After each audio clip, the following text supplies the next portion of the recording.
If you're struggling with creating enough torso rotation in your golf swing and you feel like your lack of mobility and flexibility is holding you back from reaching your full potential, this video is for you, because today I'm going to show you a test that you can perform to measure the amount of torso rotation you have, and then also we're going to show you some exercises you can do from home to start improving that torso rotation.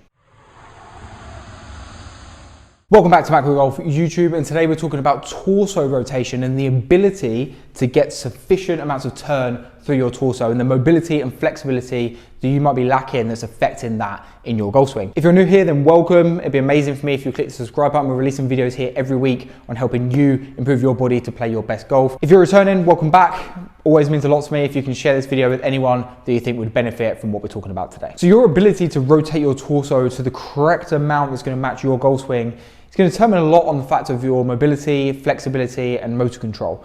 What we see with people that don't have a lot of torso turn, we see a lot of arms being involved in the golf swing, and we also see a lot of effect happen to the lower back because the lower back needs to compensate for the lack of rotation in the torso. So if you are struggling with a little bit of an armsy golf swing, if you are struggling to rotate the torso correctly in the golf swing, or you're suffering with a little bit of lower back pain, this video is going to be perfect for you because we're going to test your level of torso rotation. Then we're going to see what we can do to improve that torso rotation from you from home. So first of all, we're going to test the amount of mobility you have in your torso. And what we're talking about is the level from around about the rib cage, the lower part of the rib cage, up to the middle part of the rib cage, up towards the shoulders. And we're seeing how much rotation we have in this part of our spine. And this part of our spine should be able to rotate a sufficient amount. It should also be able to tilt side to side, and it also should be able to flex and extend. What happens is with our typical daily lives of being sat at desks and behind cars and slouched on the sofa in front of the TV, is our spine sometimes loses some of these movements that it should be able to perform. So we need to be able to test if we have sufficient rotation for golf, which is going to be really important. That's what we look at today. But it's also important that we have sufficient tilts, also important for golf, and also our flexion and extension as well. And we should be able to tie all of these things in. If we think about the golf swing, we should be able to rotate, we should be able to tilt, and we should be able to extend to actually get into the correct positions in the backswing and in the downswing. And if we're missing some portion of this, we definitely will be making compensations somewhere else in the body to make a good golf swing. So for today's test, I'm going to talk about the rotation of the torso. And to do this, we're just going to need somewhere comfortable to sit down, and we're just going to need either a golf club or an alignment stick or something for our reference point. As always with these tests, I always recommend you set up a camera and film yourself performing this test. It's just the fairest way to do it. It's the most accurate way of doing it. And it's also going to give you a reference point of once you've performed the exercises to go back and see if you've made an improvement. So to perform this test, we're going to take our seat. I always like hips around the same height as the knees. So find a seat or a chair that's going to kind of get you into this position. And I always like trying to bring these knees together. If you want to put something between the knees and pin them together, that's great. If not, just try and pull the knees together. Now we're going to bring the hands across the chest. We can use our alignment stick or golf club as our reference. And what we're looking to do is keeping the knees together, bum cheeks flat on the box. What we're then trying to do is measure how much rotation we have in the torso. Now, we should be able to rotate a minimum of 45 degrees, both to the left and to the right. And we're also looking for a big difference between left and right. So we should be able to keep the knees together, and we should be able to rotate, keeping centered to at least 45 degrees. If we're starting to see ourselves move off this way, or if we're starting to see ourselves shift off, go back, reset, get yourself a fair test, because we really want to see the improvement of being able to correctly rotate through this torso.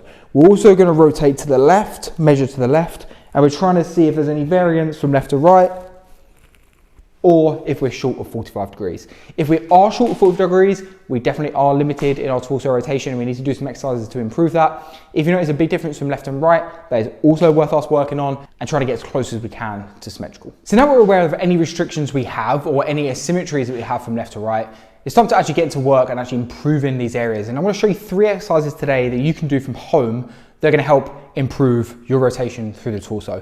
And the first one we're going to do is actually going to be very similar to the test that we performed, but we're going to try and take our spine through all of these movements that it should be able to perform. So we're going to come into a position, we don't need to be as strict with our start position, we can have the knees a little bit more separated this time.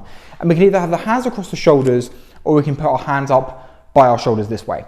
So all we're going to look to do is we're going to look to rotate left to right, but we're also going to look to expose ourselves to all the other rotational positions that our spine should be able to perform. So we should be able to rotate, we should be able to tilt, and we should be able to flex and extend, and we should be able to do a combination of all of these movements. So all we can do is we can start to take our spine through all of these positions. Now we can just do this a little bit more random and we could just go through left, right, extend, rotate, tilt, or we can actually start to expose the spine through some more extreme positions.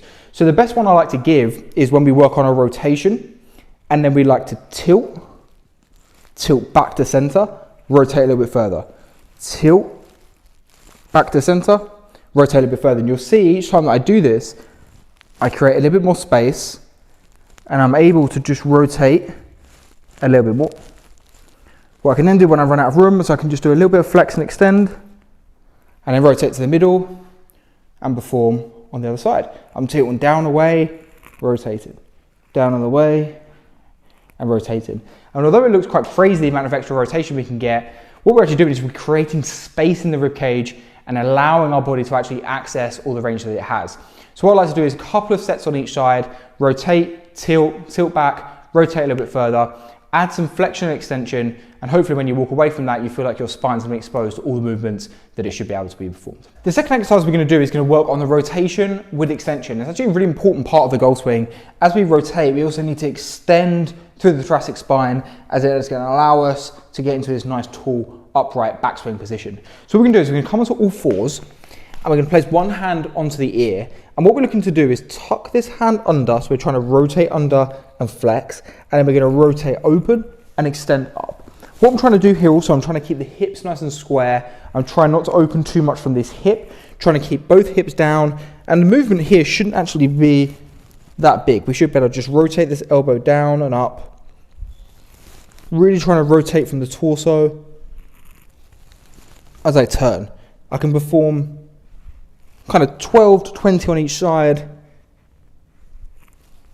And I really should feel that I'm trying to rotate this torso and open.